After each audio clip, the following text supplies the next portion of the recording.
Hello everyone and welcome back once again. हम class 11 accountancy में bills of exchange नाम का एक चैप्टर कवर कर रहे हैं। आई होप कि अभी तक जो हमने इसका एक सेशन जिसमें हमने बिल्स ऑफ एक्सचेंज का क्या मतलब होता है, क्या इसकी वेरियस डिफरेंट पार्टीज हैं, ये जो हमने समझा ये आपको बहुत अच्छे तरीके से क्लियर रहा। चलिए आज हम इस पर्टिकुलर चैप्टर की ही थ्योरेटिकल सेशन को आगे बढ़ाते हैं और देखिए आज का जो हमारा सेशन है वो क्या है। अ bill of exchange closely resembles another document called the promissory note. तो ये जो बिल्स ऑफ एक्सचेंज है वो एक और डॉक्यूमेंट के साथ रिजेंबल करता है, मतलब उसी की तरह से ही है जो कि है प्रोमिसरी नोट। सबसे पहले बात तो मैं यहीं पर आपको क्लियर कर देना चाहती हूँ कि हमें जब हम अकाउंटिंग ट्रीटमेंट समझेंगे तो कोई फर्क नहीं पड़ेगा कि चाहे हमें क्वेश्चन में बिल्स ऑफ एक्सचेंज के पॉइंट ऑफ व्यू से दिया हुआ हो या प्रोमिसरी नोट के पॉइंट ऑफ व्यू से, क्योंकि दोनों की अकाउंटिंग ट्रीटमेंट सेम रहने वाली है। अब बात करते हैं, समझते हैं from the theoretical point of view कि ये प्रोमिसरी नोट क्या होता है। अगर इसकी डिफरेंट पार्टीज आपको आ जाती हैं तो वो क्या होती हैं। लेट्स स्टार्ट कि प्रोमिसरी नोट क्या है।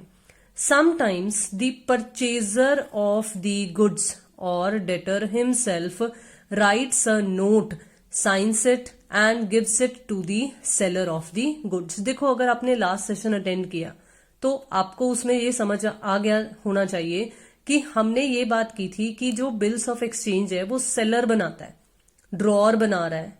लेकिन यहां पर आपको क्या कहा जा रहा है कि यहां पर सेलर नहीं, यहां पर परचेजर जो है वो खुद ब खुद ही एक बिल बनाकर दे रहा है। किसको दे रहा है? सेलर ऑफ द गुड्स को।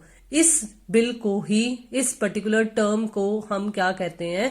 प्रोमिसरी नोट कहते हैं। तो according to Indian negotiable instrument act ही हमने बिल्स ऑफ एक्सचेंज की डेफिनेशन देखी थी।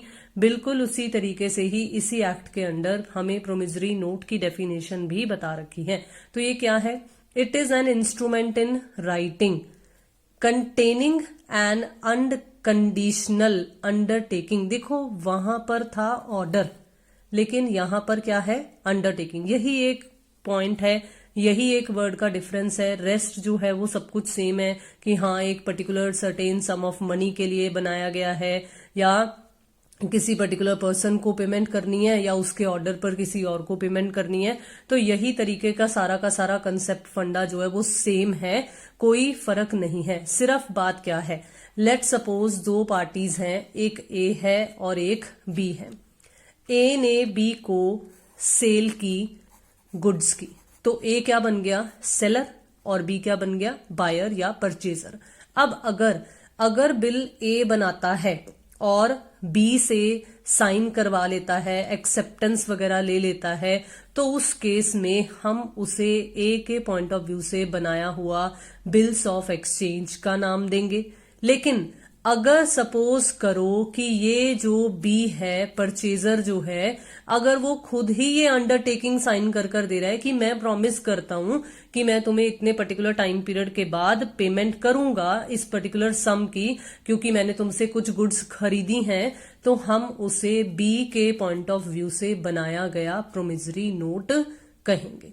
आई होप कि ये मीनिंग आपको क्लियर रहा। चलिए अब आगे बढ़ते हैं और देखते हैं कि हमें प्रोमिसरी नोट के इंपॉर्टेंट फीचर्स कौन से बता रखे हैं।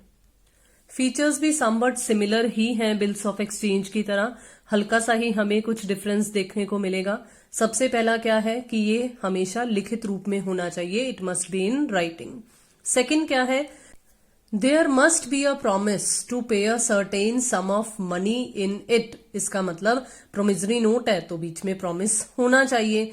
तो इसका मतलब जो पार्टी प्रोमिसरी नोट बना रही है उसकी तरफ से उस पर्टिकुलर अमाउंट ऑफ मनी के रिगार्डिंग एक प्रॉमिस होना चाहिए जो कि इस प्रोमिसरी नोट को दर्शाए। ठीक है, फिर क्या है? जैसे एग्जाम्पल की फॉर्म में आपको क्या बता रखा है? I O U ₹10,000। तो ये it is not a promissory note because it is merely an acknowledgement of debt and there is no promise to pay. मतलब ये जो लाइन है वो सिर्फ ये कह रही है कि मैंने तुम्हें 10,000 रुपए देने, लेकिन इसमें ऐसी कोई स्पेसिफिक डेट तो नहीं लिखी हुई आई जिसमें उस बंदे ने ये कहा हो कि मैं तुमसे वादा करता हूं कि मैं तुम्हें इस पर्टिकुलर डेट को पेमेंट कर दूंगा। तो इसलिए ये प्रोमिसरी नोट नहीं है। ये सिर्फ ये बता रही है कि आपने किसी से उधार लिया हुआ है। Third point, the promise to make payment must be unconditional. देखो यहां डेफिनेशन में वर्ड था अनकंडीशनल, किसी भी तरह की कोई कंडीशन बीच में नहीं लगी हुई होनी चाहिए। जैसे for example, I promise to pay ₹10,000 as soon as possible. It is not a promissory note because it is not unconditional. क्योंकि आपने ये as soon as possible जो है वो तो एक कंडीशन लग गई ना कि अगर पॉसिबल ना हुआ तो फिर क्या होगा, इसलिए ये तो कंडीशन हो गया। ये सब बात सही नहीं है, इसलिए हम इसे प्रोमिसरी नोट नहीं कहेंगे।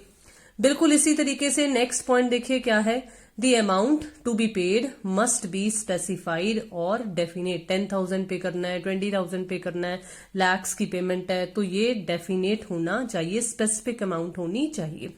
It must be signed by the maker और द प्रोमिसर।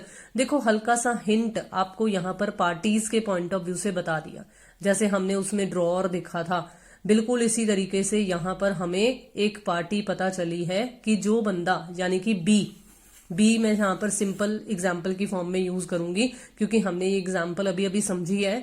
तो बी जो है उसके द्वारा ये साइन जरूर होना चाहिए। बी कौन है, B maker of promissory note है या प्रोमिसर है, क्योंकि उसने प्रॉमिस किया है, तो जो प्रॉमिस करता होता है वो प्रोमिसर बनता होता है।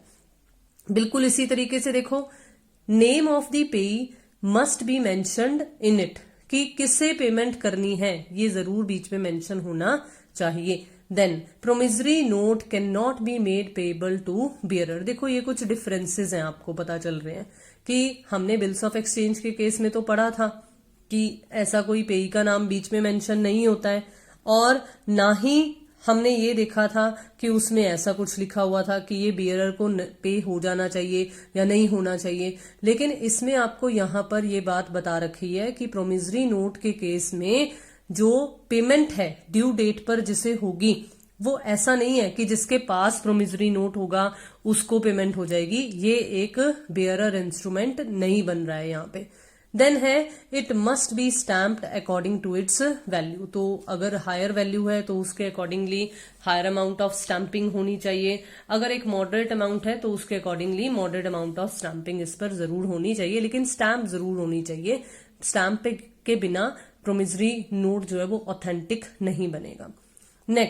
नेक्स्ट देखिए आपको हिंट दिख रहा है, हम अब देखने वाले हैं specimen of a promissory note. जिस तरीके से हमने specimen of bills of exchange देखा था, बिल्कुल इसी तरीके से अब हम देखेंगे कि एक प्रोमिसरी नोट दिखने में किस तरीके का होता है।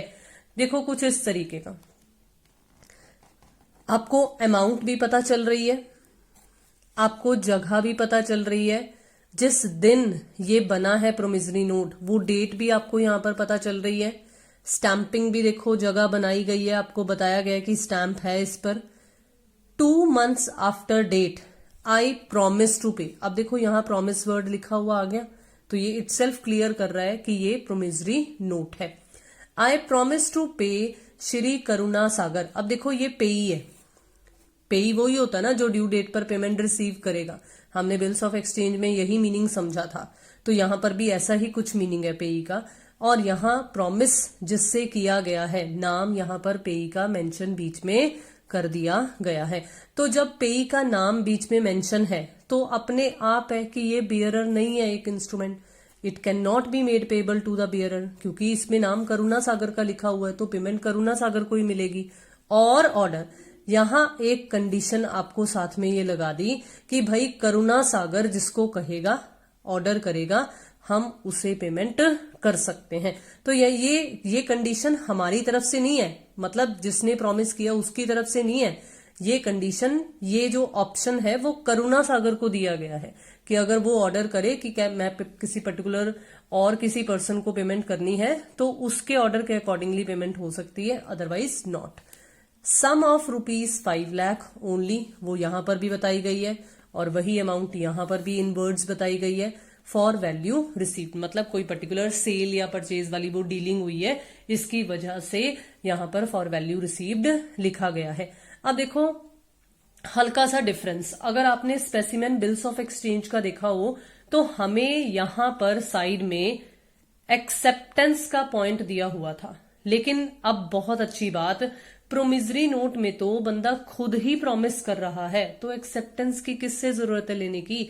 करुणा सागर ने तो पैसे लेने ही है, उससे थोड़ी ना एक्सेप्टेंस लेंगे कि तू तैयार है 2 महीने बाद मैं तुझे पैसे दूंगा। वो तो कहेगा कि अच्छी बात है, मुझे मेरे पैसे मिल रहे हैं।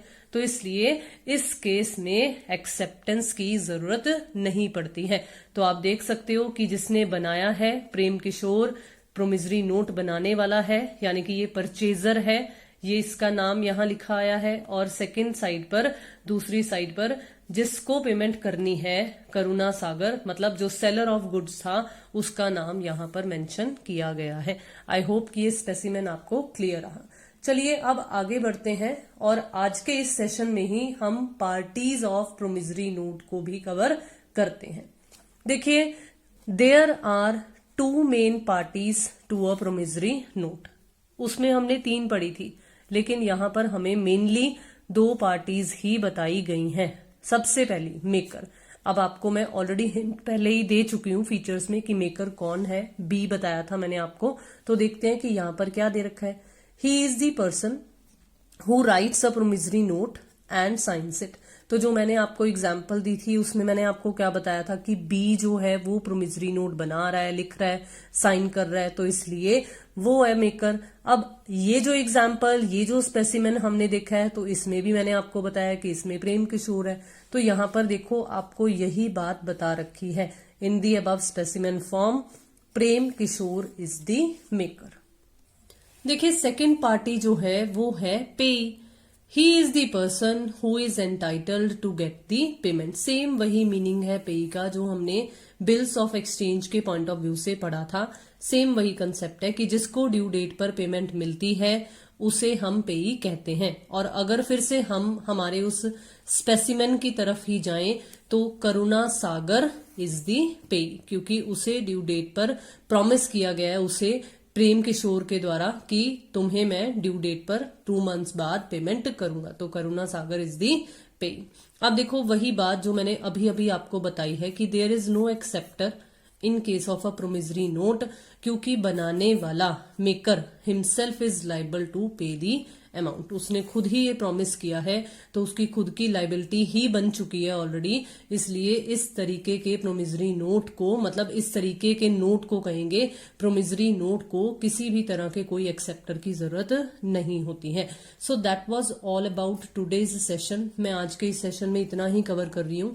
आपको नेक्स्ट सेशन का हिंट ऑलरेडी आपकी स्क्रीन पर विजिबल हो रहा है कि हम नेक्स्ट सेशन में distinction between a bill of exchange and a promissory note को और आगे के थ्योरेटिकल कंसेप्ट्स को भी साथ में कवर करेंगे। तो तब तक के लिए once again I would like to request you kindly, अगर आप अभी तक चैनल से नहीं जुड़े हैं तो जल्दी से जुड़ जाइए, सब्सक्राइब कर लीजिए, अपने व्यूज कमेंट बॉक्स में जरूर शेयर कीजिए और वीडियोस को भी जरूर लाइक कीजिए और शेयर कीजिए।